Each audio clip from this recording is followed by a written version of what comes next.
Dentro de la casa de Nancy Guthrie, el FBI no encontró un solo perfil de ADN, encontró una mezcla. Y una mezcla de ADN significa una cosa que cambia toda la forma de ver este caso. En esa casa, esa noche, hubo más de una persona. La pregunta que nadie ha logrado responder es quién era la segunda. Todo el caso podría terminar resolviéndose por las piezas más pequeñas que existen. Un solo cabello, un guante perdido, una mezcla de material genético tan diminuta que cabe en la punta de un alfiler.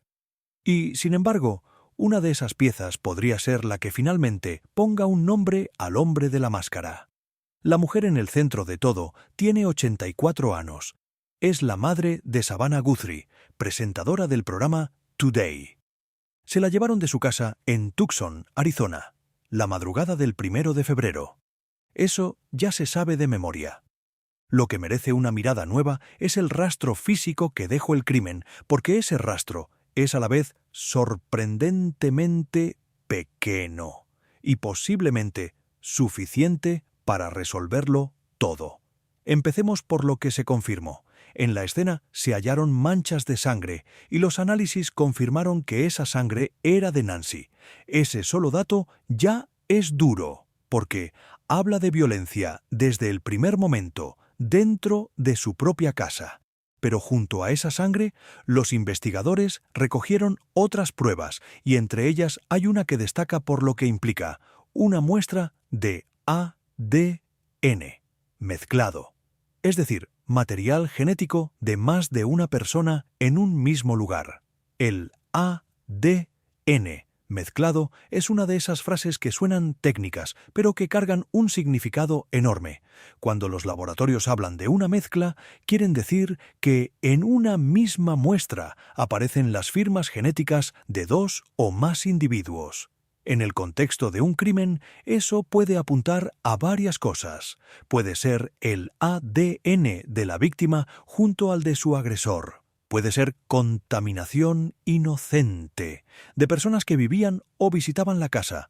O puede ser algo mucho más inquietante, la señal de que en ese lugar hubo más de un responsable. Un secuestro de una persona mayor, sacada de su casa en mitad de la noche, es el tipo de crimen en el que un segundo par de manos lo hace todo más fácil. Y una mezcla de ADN es justo la huella que dejaría ese segundo par de manos. Esa posibilidad, la de un cómplice, reordena por completo la imagen del caso. Hasta ahora, gran parte de la atención ha estado en un solo hombre, el de la cámara del timbre. Pero si hubo 2 personas, entonces hay 2 rastros, 2 historias, 2 puntos débiles. Y los cómplices son históricamente el eslabón más frágil de cualquier crimen. Porque 2 personas que comparten un secreto comparten también el doble de miedo, el doble de culpa y el doble de probabilidad de que una de las 2 algún día hable. Lo asombroso es lo poco que, fuera de ese ADN, los investigadores parecen tener entre las manos. Según los reportes, el rastro físico se reduce a un puñado de objetos, un solo cabello, un guante encontrado cerca de la casa y las imágenes de la cámara del timbre que muestran a una figura armada y enmascarada. Eso es, en gran medida, todo. Es un inventario sorprendentemente corto para un caso que ha ocupado titulares durante 5 meses. Pero la historia del crimen enseña que el tamaño del rastro no decide el resultado. Muchos casos imposibles han caído por una sola fibra, un solo pelo, una sola gota. El cabello es, quizá, la pieza con más potencial, y es la que se prometió al inicio. Fue enviado a un laboratorio del FBI para su análisis. Un solo cabello puede contener una historia entera. Si tiene su raíz, puede entregar un perfil de ADN completo, listo para comparar. Si no la tiene, todavía puede ofrecer otro tipo de firma genética más limitada, pero útil para estrechar el círculo. Y aquí es donde entra una herramienta que ha cambiado el mundo de la investigación criminal en los últimos años: la genealogía genética. La genealogía genética funciona de una forma que parece sacada de una película, pero es muy real.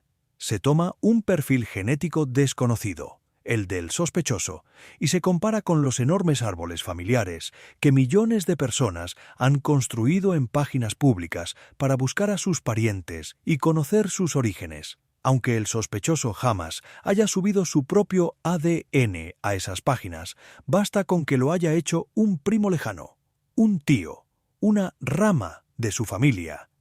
A partir de esa coincidencia, los expertos construyen el árbol hacia atrás y hacia los lados, rama por rama, hasta cerrar el círculo sobre una sola persona. Esa técnica fue la que, después de décadas, puso nombre a uno de los asesinos en serie más buscados de la historia de Estados Unidos. No es magia, es paciencia, ciencia y árboles familiares. Y podría ser exactamente lo que este caso necesita. Mientras esa ciencia avanza, han surgido ideas para exprimir aún más el poco rastro físico disponible. Una agente retirada del FBI sugirió dos movimientos concretos. El primero, volver a analizar el tapete de la entrada de la casa en busca de ADN, porque un agresor que entra y sale suele pisar justo ahí, y el material que se transfiere a un tapete puede sobrevivir más de lo que se cree. El segundo, hacer público el número de calzado del sospechoso, estimado a partir del tamaño de su pie en relación con las baldosas del porche que aparecen en el video. Son ideas pequeñas, casi de detective clásico, pero en un caso con tan poco material, cada detalle cuenta el doble. El comisario del condado ha dejado entrever que el trabajo con el ADN es constante, aunque lento. Describió un proceso en el que cada día los laboratorios y los investigadores se sientan juntos a buscar nuevas formas de sacarle provecho a lo poco que tienen. Como hacer más con menos. Y, según sus palabras, esa insistencia diaria los está acercando. No es una promesa de arresto inmediato, es algo más realista y, a su manera, más esperanzador. La imagen de un equipo que no suelta el único hilo sólido que tiene, por delgado que sea. Hay una lección en todo esto que va contra la intuición. En las series de televisión, los casos se resuelven con persecuciones y confesiones dramáticas. En la vida real, se resuelven en silencio, en un laboratorio, con una pinza levantando un cabello del tamaño de una pestana. La pieza que termine cerrando el caso de Nancy probablemente no será espectacular. Será diminuta, un pelo, una rama de un árbol familiar que alguien construyó sin imaginar para qué serviría. Una mezcla de ADN que, leída con la tecnología correcta, separe a la víctima de su agresor y, quizá, revele que el agresor no estaba solo. Vale la pena entender mejor qué significa, en la práctica, una mezcla de ADN, porque ahí se esconde la clave del caso. Cuando un laboratorio recibe una muestra, no siempre encuentra un perfil limpio de una sola persona. A veces encuentra varios perfiles entrelazados, como dos voces hablando al mismo tiempo en una misma grabación. Separar esas voces es uno de los trabajos más delicados de la ciencia forense. Los expertos buscan distinguir cuál es el contribuyente principal, el que dejó más material, y cuál es el secundario, el que dejó apenas un rastro. En un crimen, esa separación lo es todo, porque si una de esas voces es la de la víctima, la otra podría ser, directamente, la del agresor. Pero una mezcla también obliga a la cautela, y los buenos investigadores lo saben. No todo ADN ajeno en una casa es el de un criminal. En cualquier hogar hay rastros de quienes viven ahí, de quienes visitan, de un familiar que pasó la semana pasada, de un trabajador que arregló una tubería. Por eso, un perfil mezclado no se puede gritar como prueba de un cómplice sin antes descartar todas esas explicaciones inocentes. El laboratorio tiene que comparar, eliminar, confirmar. Es un trabajo lento y meticuloso, y es justo esa lentitud, tantas veces confundida con inacción, la que protege un caso para que se sostenga el día que llegue a un tribunal. Aún con toda esa cautela, la posibilidad de un segundo par de manos cambia la naturaleza del crimen. Sacar a una persona mayor de su casa en la madrugada, controlarla, trasladarla, no es tarea sencilla para una sola persona. Un cómplice lo vuelve todo más rápido y más seguro para los criminales, pero también lo vuelve todo más frágil, porque dos personas dejan el doble de rastro, cometen el doble de errores y, sobre todo, comparten un secreto que pesa el doble. La historia del crimen está llena de casos que cayeron no por la genialidad de la policía, sino porque uno de dos cómplices no aguantó el peso y habló. Un secreto guardado por una sola persona puede durar para siempre. Un secreto compartido es una bomba con un reloj invisible. La genealogía genética, que podría desbloquear este caso, merece explicarse con calma, porque es una de las herramientas más poderosas que existen hoy. Funciona así. Se toma el perfil genético del sospechoso desconocido. Luego se busca, en las grandes bases de datos donde mucha gente sube su ADN para descubrir sus orígenes y encontrar parientes, alguna coincidencia parcial. No hace falta que el criminal haya subido su propio ADN. Basta con que lo haya hecho alguien de su sangre, un primo segundo, una tía abuela, una rama lejana del árbol que ni siquiera conoce. A partir de esa coincidencia, expertos en genealogía empiezan a construir el árbol familiar hacia atrás, buscando antepasados comunes, y luego hacia adelante, llenando ramas, descartando nombres, hasta que el círculo se cierra sobre una sola persona compatible con todas las pistas. Es un trabajo que puede tomar meses, pero ha logrado lo imposible: poner nombre a criminales que llevaban décadas sin rostro. El guante encontrado cerca de la casa es otra pieza con un potencial que muchos subestiman. Un guante es un objeto íntimo. Quien lo usa deja en su interior células de su piel, sudor, material genético de contacto. Aunque por fuera proteja las huellas, por dentro puede guardar la firma de su dueño. Si ese guante perteneció al responsable, podría contener justo el tipo de muestra que la genealogía genética necesita. Es el tipo de objeto que, en manos de un laboratorio paciente, se convierte en una confesión silenciosa. Las ideas para exprimir el rastro disponible muestran cómo piensa un buen investigador.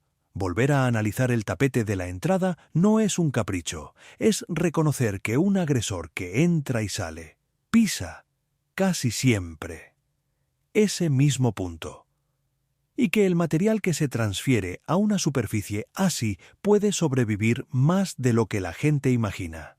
Estimar el número de calzado a partir de las baldosas del porche es otra muestra de ese pensamiento. Usar lo que ya se tiene, el video, para sacar un dato nuevo que estreche el círculo. En un caso con tan pocas piezas, cada una se exprime hasta la última gota.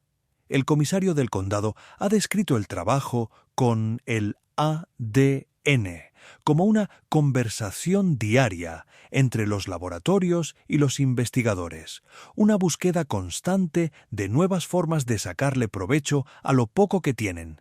Esa imagen, la de un equipo sentado cada día preguntándose cómo hacer más con menos, es más honesta que cualquier promesa grandilocuente. No anuncia un arresto para mañana, pero describe a un grupo que no ha soltado el hilo, por delgado que sea. Y en un caso como este, ese hilo delgado, ese cabello, esa mezcla, es justamente de lo que están hechas las soluciones. El gran detalle prometido ya está completo. Ese cabello, esa mezcla de ADN, ese guante, son tres caminos pequeños que apuntan al mismo destino: un nombre. Y la mezcla, en particular, abre la puerta a una verdad que pocos han considerado: que tal vez no se busca a un hombre, sino a dos. Si esa segunda persona existe, es el punto más débil de todo el plan. Es la grieta por donde, tarde o temprano, suele entrar la verdad. Porque un secreto compartido nunca está del todo seguro. Si hubo dos personas esa noche, una de ellas carga un peso que quizá ya no aguanta. Si esa persona está escuchando, O si alguien conoce a una pareja de hombres que cambió de vida justo después de febrero.